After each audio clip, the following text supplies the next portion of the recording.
welcome to Hashtag Narrative, a Football Manager podcast where we sit around the virtual campfire and recount stories from past saves. Today, we have the absolute pleasure of the first ever American, and for his second appearance on this very channel, but our first ever American on Hashtag Narrative, Mr. Brian Gendo. Hello, Brian. Hello there, Matt. Thank you very much for having me on. That's quite all right, sir. How does it feel to be the first American? It's definitely quite an honor because there are definitely not a lot of Americans doing Football Manager related things. So to be the first one to be gracing your presence, I feel, is quite an honor. I mean, you've kind of done yourself over with that one because you've just said there's not that many. it's like being, I'm the top one because I'm the only one. I'm the big fish in the small pond. Woo! Oh, well, after that rather lovely intro. Oh, I forgot to say, Kev isn't here, if you hadn't guessed, everyone. Yeah, he wanted to watch Walking Dead because that's what he's like sometimes. So there is a tear running down my face for not having Kev here. I know. I do miss his rather lovely Peterburian tones, if that's actually a thing. It's probably a thing. But yeah, his fleeting appearances, people, you know, it's going to be sort of a guessing game. When does Kev appear and when does he not? And so when he does, it'll be more of a surprise than when he doesn't. But hey ho, we'll get on to the questions because that's why you're here, Brian, obviously. Oh, yes, of course. Let's go. Excellent. Let's go. Let's bloody go. Right, so when did Football Manager first captivate your attention? Well, Football Manager first, entered my life right after the 2010 World Cup. I wanted to get more knowledge about the world of world football because 2010 wasn't really a high year in Chicago sports, and I really wanted to try and follow something else. So that's why I turned to football in general. That's how I got into the world of football. So after the 2010 World Cup, I wanted to know more about the players, the leagues, and whatnot. And I've always been a fan of management type games, and not even traditional management type games, because I was a big fan of Madden and MLB The Show, and I just do the general manager modes of that, so squad building and whatnot.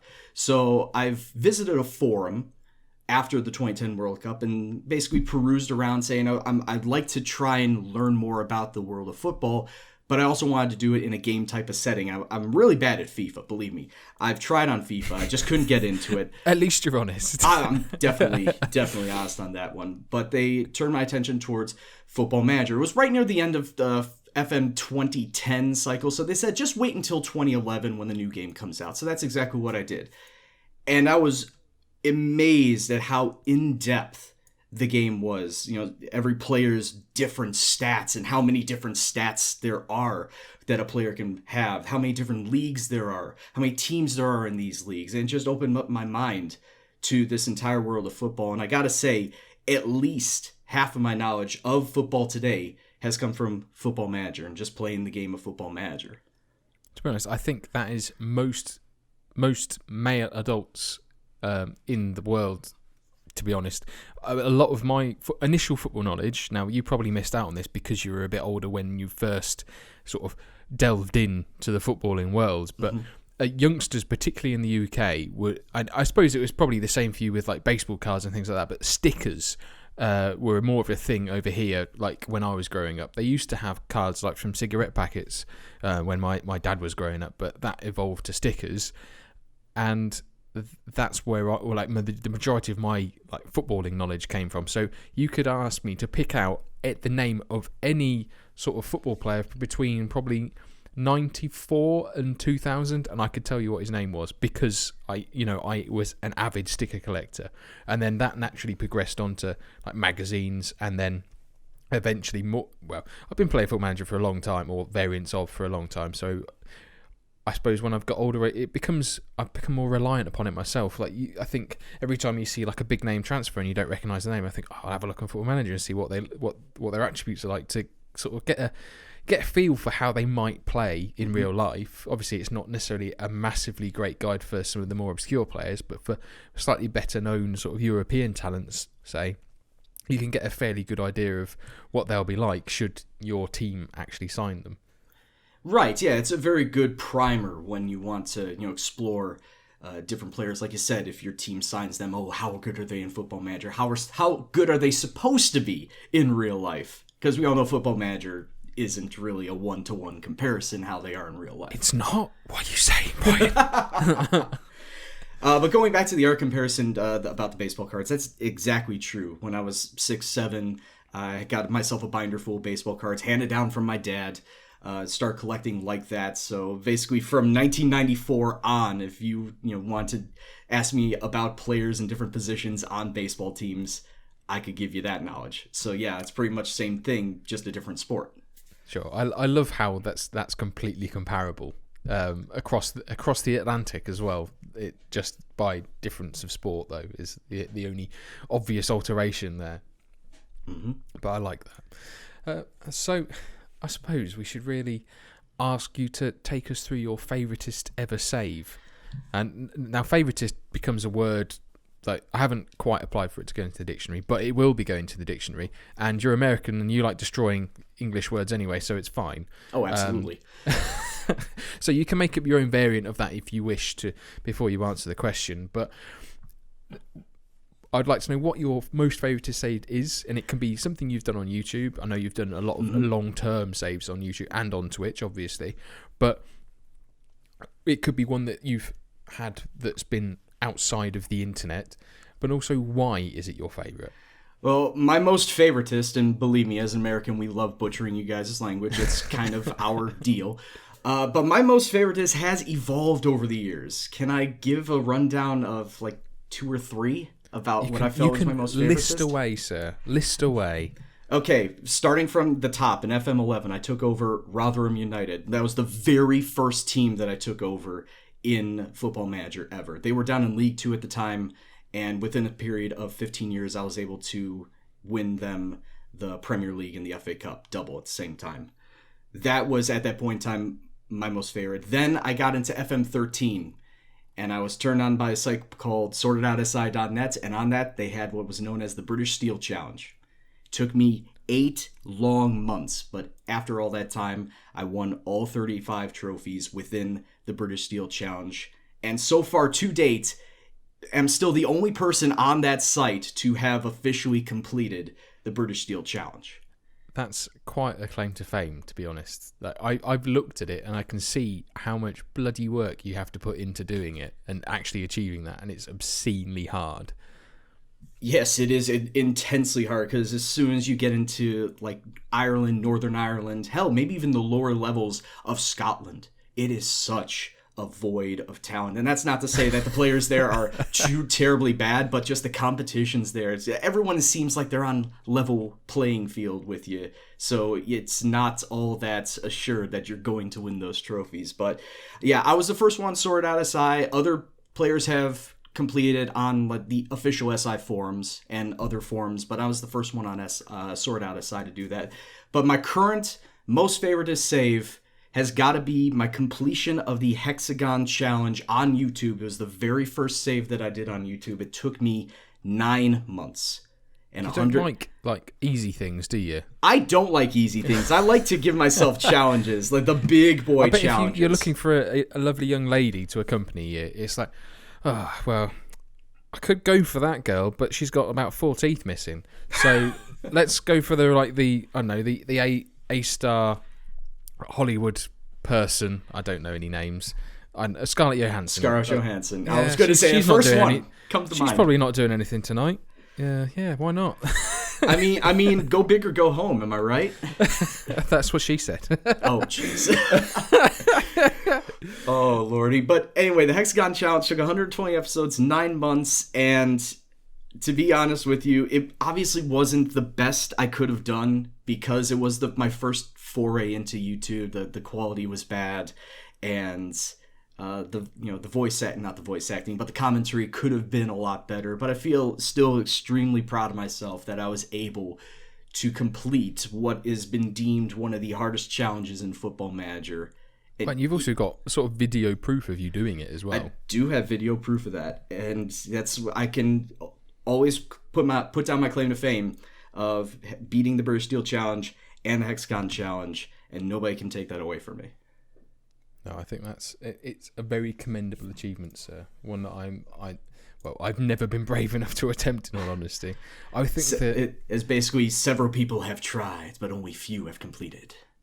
The hardest one I went to go for was the San Marino challenge, and I gave up too soon because it was just like something you never progress with, and it's very much luck of the draw, because you've got to hope you get an amazing regen at some point, and I just never got one.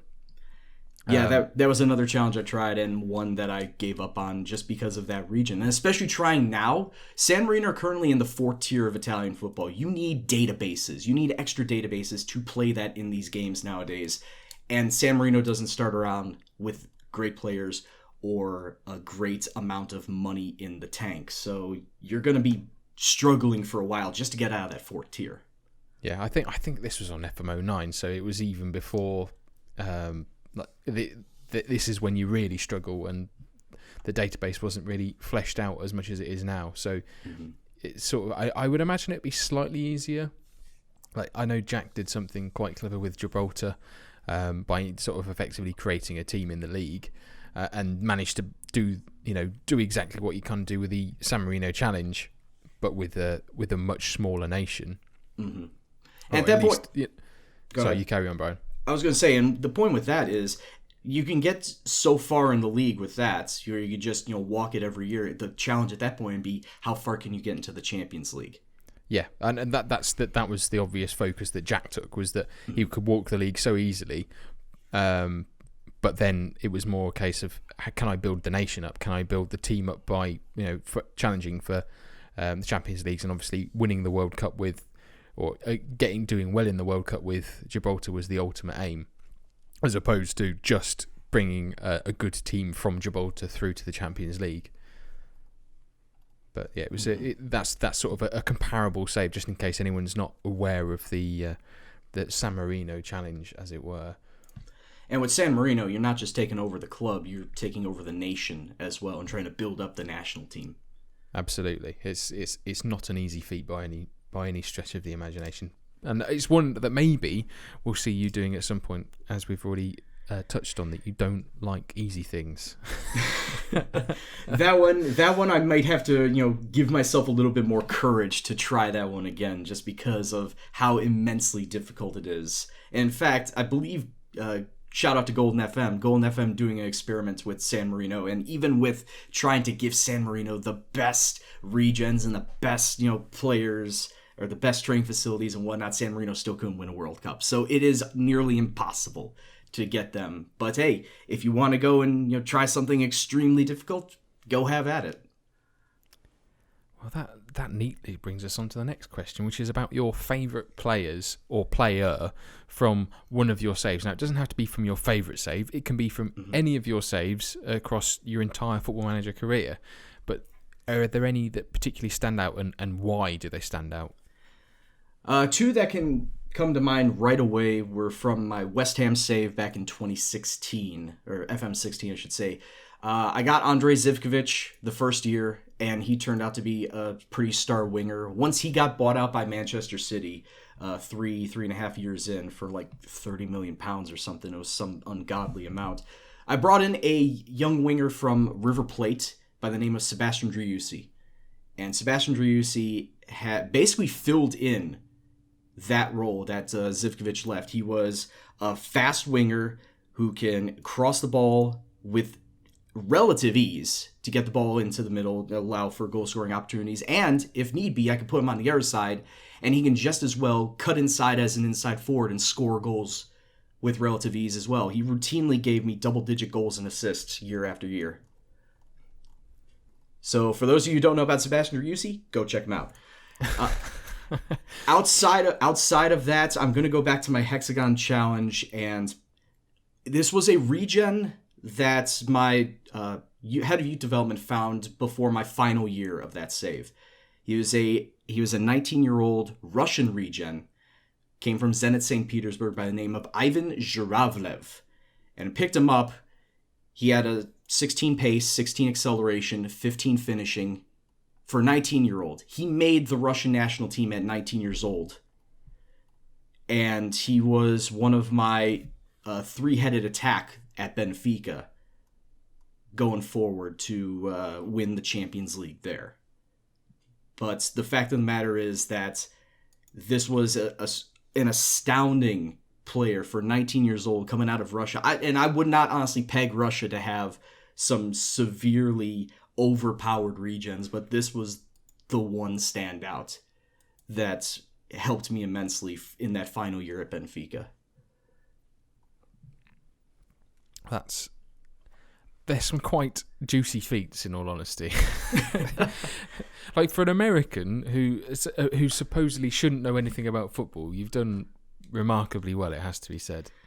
Believe me, when I want to go do saves, or if I want to try and bring in new players, I do the research. I go and find out, okay, if this is a team that I'm taking over, where do they play? What's their stadium? What's their history? How many trophies have they won?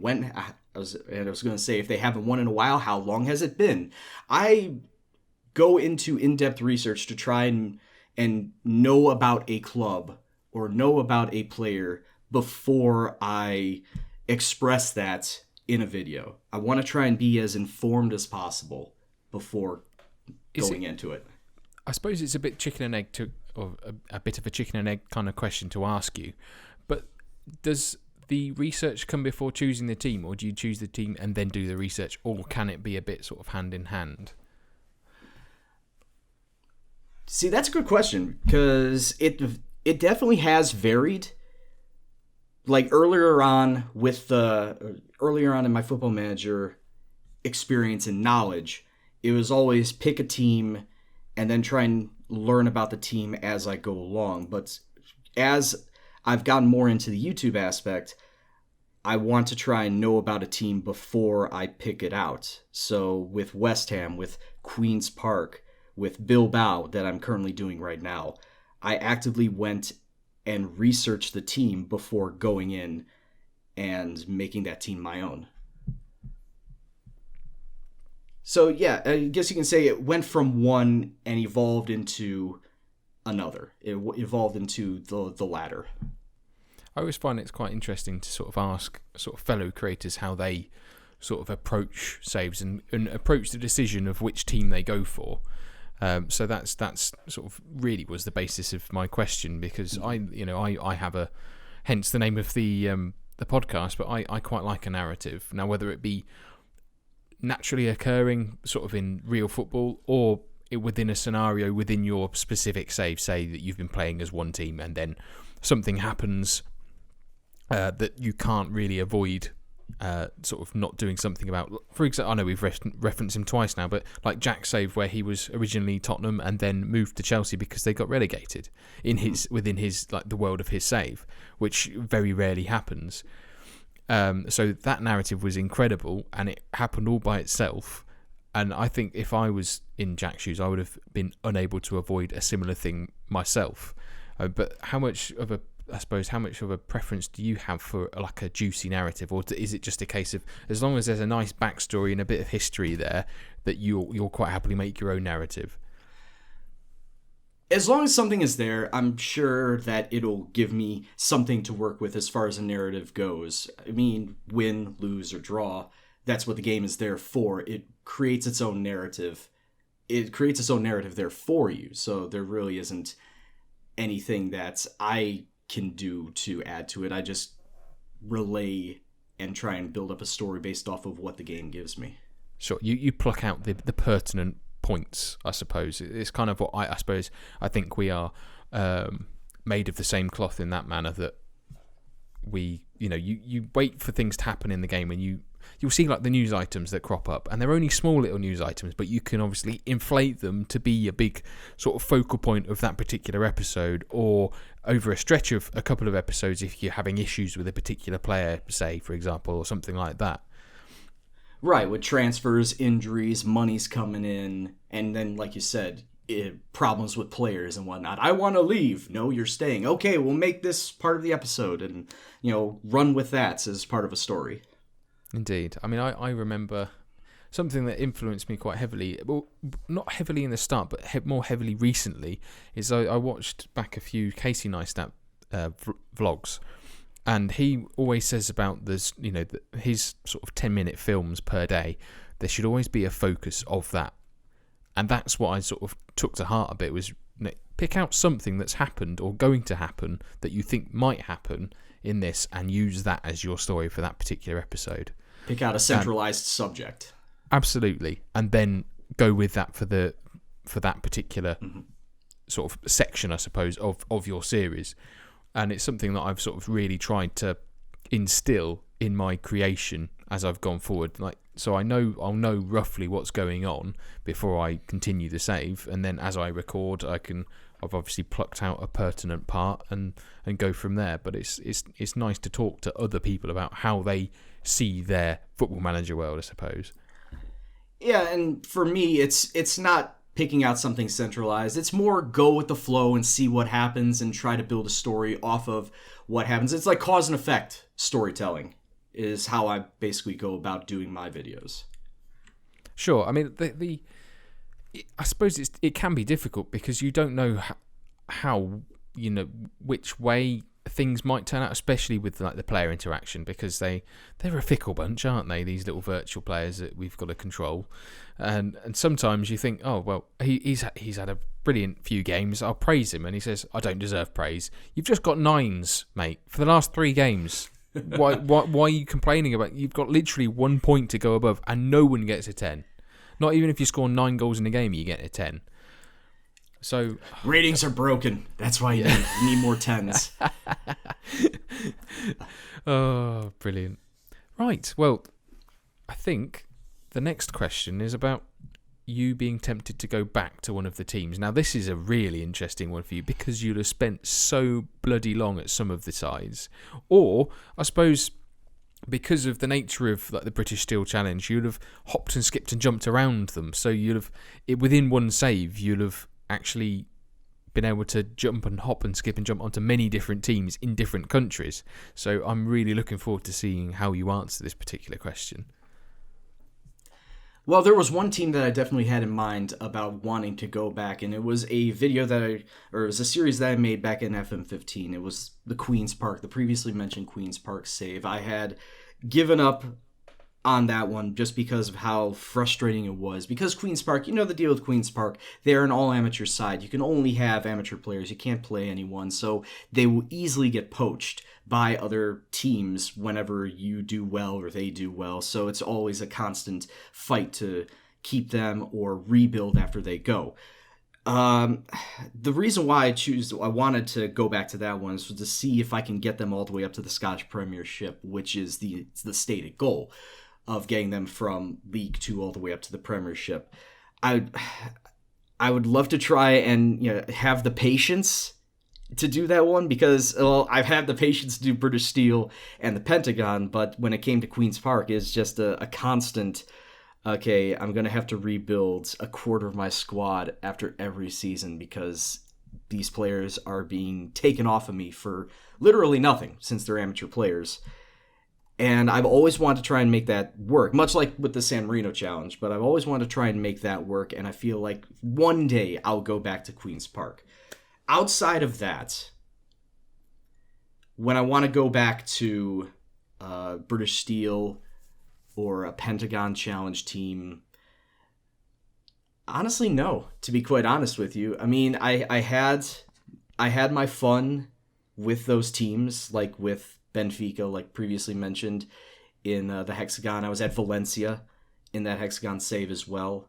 Flamengo down there in Brazil when I was also a part of the Hexagon Challenge. Yes, one of those teams would be nice, but I just don't feel the urge to want to try and go back and take that team to the heights like of the Champions League, of winning the league multiple times, etc. I just don't have the want to go back to one of those teams. But Queen's Park was always the one that stuck out in my mind to try and develop them as, once again, a Scottish powerhouse like they were back at the turn of the century. Sure. I mean, do you think that perhaps the nature of the save kind of breeds that sort of, I suppose, temporary feeling towards a side that you kind of know that you're always going to be moving around, and so you don't want to get too attached just in case? for Hexagon and British Steel, yeah, I feel that way. It's with those type of saves, it's all about the mentality of win and move on, especially with the British Steel. You're trying to win all the trophies in a short amount of time, so you don't want to have that attachment with a club, because once you've won everything, what are you going to do? You can't stay there. You have to move on to a different team and win whatever trophies you move on from there. So yeah, I don't really have an attachment to those teams that I had with those long-term challenges. I just don't. Well, I think I've very rarely done sort of. Actually, I say I've very rarely done. This year I've done with Recreativa. I went as low as you can go in the vanilla database in Spain, and then see how long it takes for me to build them up to, I'm not going to say a Spanish superpower, but I side within La Liga in Spain, and I've not really done the hopping and skipping and jumping sort of journeyman style save for a long time. I think the last one I did was I think it was Football Manager 2010. So your starting point was the first and last time I've done that for a long while. Gee, I wonder if we only had somebody here on this podcast who could talk to us about a journeyman save. Oh, that's a neat link if he was here. But he's not, so we'll move on. Yeah. Oh, bummer. Oh well. Well, this is my final question, and it's a bit of a sour note, and I have to ask it. Now, you can obviously back out of answering, and you can choose to pass if you wish to wuss out and not answer it. Hit me. You do have that right. You can plead the fifth. There we go. That's getting another American reference in there, because there hasn't been enough of those so far. Matt, I'm going to ask you. I'm going to ask you one thing, or tell you one thing. Hit me as hard as you can. I'm ready for it. Okay. Have you ever been sacked? Several times. Oh no, Brian. Several times, and early on in my Football Manager career too. Like once I hit FM 13, FM 14, I got to the realization where, okay, if I'm not going to turn a team around, I'm just going to resign without being sacked, without facing the sack notification from the club.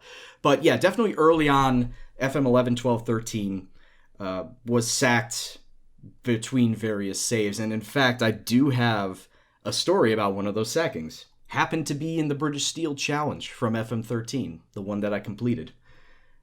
I had just taken a job with Queen of the South. I moved from Aberdeen to Queen of the South because I had won all I could in the Scottish Premiership at the time without winning the big one, because Rangers and Celtic and Hearts were winning everything there. But I moved from Aberdeen to Queen of the South to try and get the lower tiered championships or the trophies from Scotland. The very next day, I got a firing notice saying that Queen of the South have hired on a better manager than I, and I was shown my walking papers. Oh no, yet you still have this strange love for them. You're an insane maniac. No. Two different teams. Queen of the South. Queen of the South. Sorry, my mistake. I was only partially paying attention to. They as both soon as have you said Queen Queens. in it. Yeah. So as soon as you said Queens, I was like, oh, I can't believe that my mind started wandering after you. I thought, oh my, how does he still like them after the way they treated him? And then I realized my mistake now. But no worries, man. But still, I just sit back and I was like, I didn't do anything wrong. I didn't even have a press conference. I didn't have time to meet the players. It's just hit the continue button. Next day, all of a sudden, I see all my icons on the left side are gone, and I was told that I was sacked because they brought in a different manager. That's quite depressing, really. Oh. I gotta just sit back and laugh on it because it's just so outlandish. Like, well, I didn't even have a chance to do anything with the club, and they already deemed me surplus to requirements and not good enough. So, whatever. I just sit back on it now and say, like, yeah, it's one part of the journey. It's one part of the journey of me being one of the better managers in England and, well, just Great Britain in general, the British Steel Challenge. I love how blasé you are about the whole thing. It's like proper YOLO. It's like, it doesn't matter at this point in time. I always go do another job, which I eventually did, so it doesn't matter. I'll just crack open another bottle of moonshine and get on with it, shall we? I'll drown my sorrows for the next couple hours and move on. And then probably die. Oh, no. Oh, well, I'm an American. I can hold the moonshine. Let's go. You get. Well, I thought American moonshine is basically water. If it's anything like American beer. Well, it also helps that I'm part Polish and Irish, so I can have the liver. I can have the liver for it. That explains a lot. That's what I'll say. All right, fair enough. Well, that brings us to the end of our little sort of walk down memory lane for Mr. Brian Gendo. And before we go, it would be mean of me not to allow Brian to plug his own stuff. So, Brian, what are you currently doing and where can people currently find you? I'm currently taking over Athletic Club de Bilbao in Spain. And I'm trying to do what is known as the Basque Challenge, where Athletic Bilbao can only have Basque players on their team. Try and win everything I can with them. And that's on my YouTube channel. You can find me there at youtube.com/GendoFM. If you want to follow me on Twitter, I do tweet about the football every weekend and daily musings and whatnot. So you can follow me at Brian_Gendo. And if you want, I did stop doing my Twitch streams, but I might pop back on every now and then. You can follow me at Twitch. twitch.tv/RLKDragon.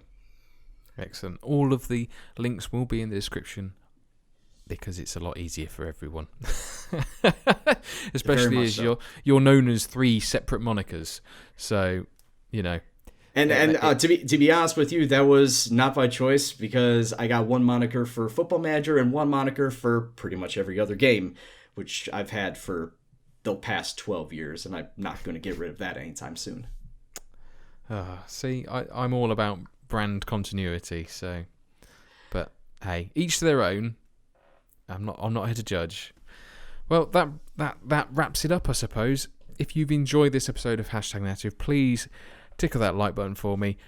Pop a like on it. Do whatever you want with it. That I should probably choose which way I'm going to refer to that in the future. Go and smash that like button as hard as you possibly can. That was a bit more vivacious than I was expecting, to be honest, Brian. You scared the absolute shit out of me. You're welcome. I'm happy to help. I can't finish it now. That's what she said. Your audience is waiting, Matt. Yeah. Subscribe if you haven't already done so. And snoop around the channel if you're new here. And see if you like something else. There has been a new series start recently, so why don't you get on that? But it's goodbye from Brian. Goodbye, everybody. It's goodbye from me. And I will see you, or hit you. Well, see you? Maybe not. But we'll see you, or watch you. That sounds very creepy. He's going to hit you next time he sees you. Just to let you guys know. I'm honestly not. Stop trying to put words in my mouth, Brian. That's not very fair. I'm going to get... Americans like suing, don't they? That's what you're trying to do. You set me up for a fall here. That's not very fair. Well, I'll end this before Brian doesn't try to get a lawsuit out of this. So, I'll see you very soon. Adios. Ta-ta, folks.